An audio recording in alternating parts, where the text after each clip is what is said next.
त्यापाशी आता जपान आणि फिलिपाईन्स मधली व्हरायटी आहे. कुठली? जपान आणि फिलिपाईन्स मधली. आणि ते बी कुठं? सांगली जिल्ह्यात व्हरायटी आहे, सांगली जिल्ह्यात. थांबा, या इकडं.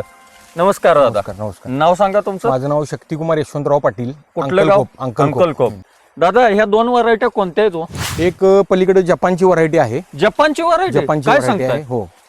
आणि ही फिलिपाईन मधली व्हरायटी आहे. फिलिपाईन मधली व्हरायटी? व्हरायटी आपण तामिळनाडू मधून आणलेली आहे. काय सांगताय? हो, हो. तमिळनाडू मधून व्हरायटी आणलेली. हो, हो. या व्हरायटीचे स्टेटस काय वाटतात तुम्हाला? ही व्हरायटी खूप जलद वाढते. फिलिपाईन्स मधली? फिलिपाईन मधली आहे. पेऱ्याचं अंतर चांगलं आहे, फुटवे चांगले आहेत. पेराचं अंतर बी चांगलं आहे, फुटवे चांगले आहेत, वजन भरपूर आहे. याला हाय यील्ड व्हरायटी आहे. जाडी बी चांगली आहे आणि पानाची रुंदी बी चांगली. पानाची रुंदी पण चांगली. तशी जपानच्या व्हरायटीचं तुम्हाला काय वाटतंय?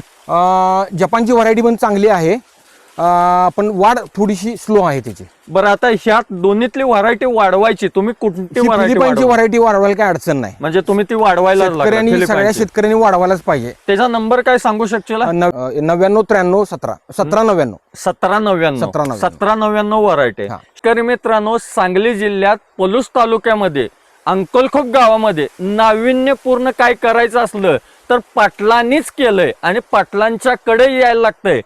बघताय, फिलिपाईन्स आणि जपान मधली व्हरायटी डायरेक्ट सांगली जिल्ह्यात लावलेली आहे. कुठं? सांगली जिल्ह्यात. आणि हे तुम्ही बघायला यायला लागतोय. हे व्हिडिओ आवडला असला लाईक करा, शेअर करा आणि आमचं चॅनल फॉलो करा. नमस्ते.